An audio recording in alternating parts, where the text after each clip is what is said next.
بسم اللہ الرحمن الرحیم۔ آج ہم انشاءاللہ غسل سے متعلق کچھ احکام پڑھیں گے، چونکہ ہمارے ابھی طہارت کا ہی باب چل رہا ہے۔ غسل کب فرض ہوتا ہے اور غسل کا طریقہ کیا ہے؟ رسول اللہ صلی اللہ علیہ وسلم نے فرمایا ان اللہ لا یستحی من الحق، اللہ تعالی حق بات کو بیان کرنے سے حیا نہیں کرتے۔ تو غسل کے جو مسائل ہیں ان میں بھی بعض دفعہ کچھ ایسی باتیں آتی ہیں جو بظاہر حیا کے خلاف ہیں، لیکن علم کی ایک بات ہے، سیکھنے اور سکھانے میں حیا اگر کریں گے تو پھر ظاہر ہے ساری زندگی جاہل ہی رہے گا انسان۔ اور غسل کے مسائل سیکھنا اس لیے ضروری ہے کہ غسل جب فرض ہوتا ہے تو جب تک مکمل غسل نہ ہو آپ کی نماز ادا نہیں ہوتی۔ رسول اللہ صلی اللہ علیہ وسلم نے فرمایا الماء من الماء، حدیث ہے کہ غسل فرض ہوتا ہے خواہش نفس کے ساتھ جسم سے منی خارج ہونے سے۔ مرد پہ غسل کب فرض ہوگا؟ جب اس کے جسم سے شہوت کے ساتھ منی خارج ہو۔ منی بالکل سفید رنگ کی چیز ہے، ایک ہوتی ہے مزی۔ شہوت پیدا ہونے سے اگر کسی کے مرد یا عورت کے صرف رطوبت خارج ہونا شروع ہو گئی، اس سے غسل فرض نہیں ہوتا۔ جب تک مکمل شہوت پوری نہیں ہو جاتی اور مادہ منویہ خارج نہیں ہو جاتا، چاہے احتلام کی صورت میں ہو یا کسی بھی طرح سے ہو۔ مردوں کے ساتھ چونکہ یہ بہت زیادہ ہوتا ہے، نائٹ فال کی صورت میں مردوں پر غسل کی یہ صورت بہت زیادہ فرض ہوتی ہے۔ جیسے ہی بلوغت ہوتی ہے تو احتلام شروع ہو جاتا ہے، ہفتے میں 1 دفعہ 2 دفعہ 3 دفعہ، بعض نوجوانوں کو روزانہ بھی 2 دفعہ ہوتا ہے، جبکہ خواتین میں یہ والے غسل کی صورت بہت ہی کم ہوتی ہے کہ ان کو نائٹ فال ہو یا اس طرح سے غسل فرض ہو۔ ہزاروں میں کسی ایک عورت کے ساتھ ایسا ہوتا ہے۔ ایک صورت تو یہ ہے غسل فرض ہونے کی۔ دوسری صورت کیا ہے کہ جب انسان اپنی زوجہ کے ساتھ ملاپ کرے اور انٹرکورس ہو جائے، چاہے اس صورت میں ڈسچارج دونوں میں سے کوئی ہو یا نہ ہو، لیکن دونوں پہ غسل فرض ہو جائے گا، مرد پہ بھی اور عورت پہ بھی۔ یہ تو مردوں کے غسل کے فرض ہونے کا ہے۔ مردوں کے غسل میں ایک چیز یہ بھی ہے کہ اگر آپ نے رات کو نیند کی اور صبح آپ اٹھے اور آپ نے کپڑوں پہ نشان دیکھا، اب آپ کو یہ پتہ نہیں چل رہا کہ یہ منی کا نشان ہے یا مزی کا ہے، تو بھی آپ پر غسل کرنا فرض ہے۔ یہی سمجھا جائے گا کہ یہ آپ خواب میں ڈسچارج ہوئے ہیں۔ عورت پر جو غسل فرض ہوتا ہے ایک اور صورت میں ہوتا ہے کہ جب خواتین کو ایام آنا بند ہو جاتے ہیں، حیض یا نفاس سے جب پاک ہو جائیں، تو بھی ان پہ غسل فرض ہے۔ یہ تو غسل کی فرضیت سے متعلق احکام تھے۔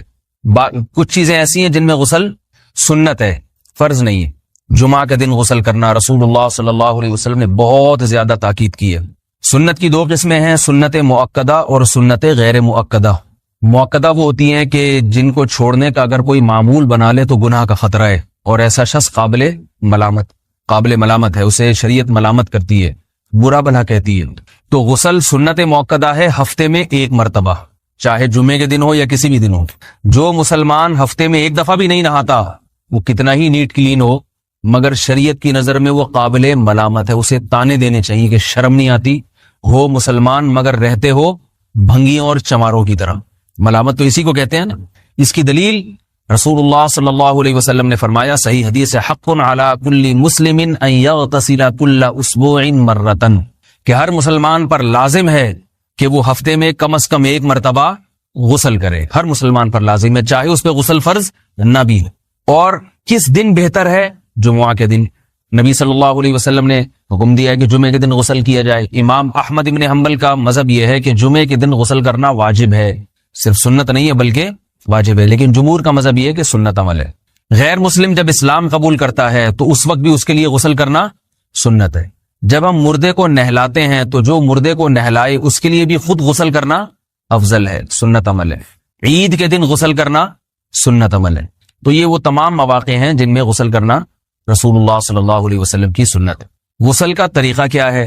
غسل میں 3 چیزیں فرض ہیں، منہ بھر کے قلی کرنا، ناک میں پانی ڈالنا کہ ناک کی جو نرم جگہ ہے یہ اچھی طرح تر ہو جائے، اور پورے جسم پہ 1 مرتبہ پانی بہا دینا کہ جسم میں بال کے برابر جگہ بھی خشک نہ رہے۔ یہ تو ہے فرض، یعنی یہ کام کسی نے کسی بھی طرح سے کر لیا تو غسل ادا ہو جائے گا، چاہے اس کی نیت غسل کی تھی یا نہیں تھی۔ کوئی آدمی چلتا ہوا جا رہا ہے، پھسل کے تالاب میں گر گیا، پورے غوطے کھا کے باہر نکلا، قلی کر لے اور ناک میں پانی ڈال لے تو غسل اس کا ادا ہو جائے گا۔ البتہ چونکہ نیت نہیں تھی لہذا غسل کا ثواب نہیں ملے گا، ثواب نیت کے بغیر نہیں ملتا انسان۔ دلائل اس کے الگ موضوع ہے کہ اس کی دلیل کیا ہے کہ بغیر نیت کے بھی غسل ہو جاتا ہے، لیکن میں نے بتایا دلائل کا سیشن نہیں ہے، اس میں پھر بات لمبی ہو جائے گی۔ تو یہ تو ہے فرض، پورے جسم پہ پانی بہانا، کلی اور ناک میں پانی۔ سنت طریقہ کیا ہے؟ رسول اللہ صلی اللہ علیہ وسلم غسل کیسے کرتے تھے؟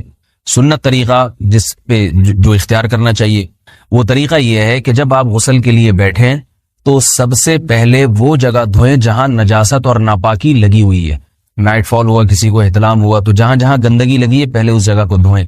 استنجا کریں, شرمگاہ کو دھوئیں اچھی طرح.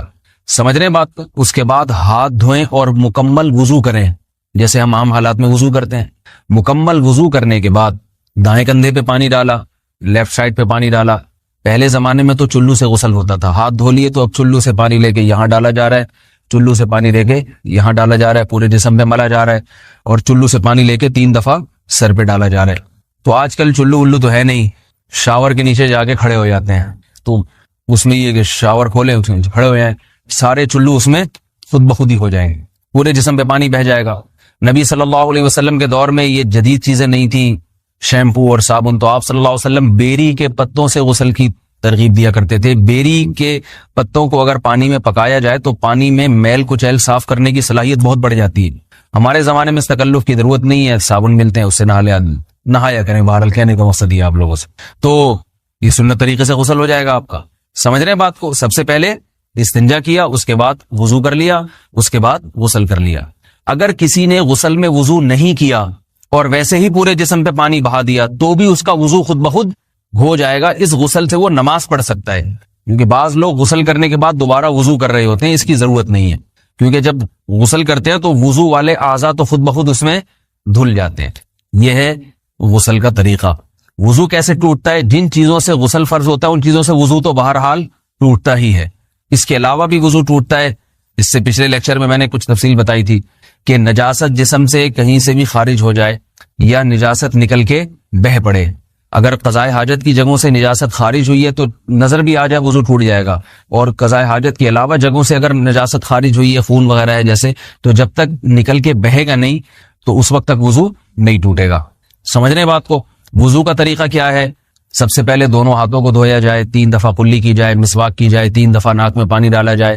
پھر پورے چہرے کو, پیشانی, یہ جو ہے جہاں سے پیشانی ہماری شروع ہو رہی ہے اور تھوڑی کے نیچے, تھوڑی جہاں ختم ہو رہی ہے, اور ایک کان کی لو سے دوسرے کان کی لو تک 4 اعضاء ہیں وضو میں دھونا فرض ہیں. 1 چہرہ, نمبر 2 بازو, نمبر 3 سر کا مسا, چوتھائی سر, اور نمبر 4 پاؤں کو دھونا.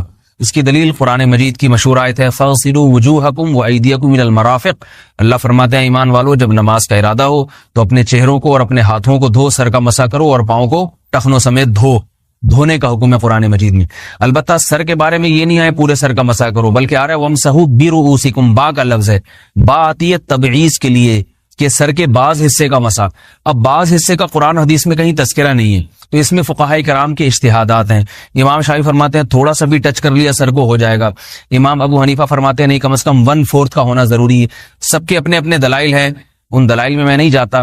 فقہ حنفی کو جو فالو کرنے والے ہیں تو ان کو چاہیے کم از کم 1/4 سر کا مسا, یہ فرض ہونے کے لیے ضروری. مگر سنت کیا ہے؟ پورے سر کا مسا. نبی صلی اللہ علیہ وسلم دونوں ہاتھوں کو بھگو کے پورے سر کا مسا کرتے تھے ایسے.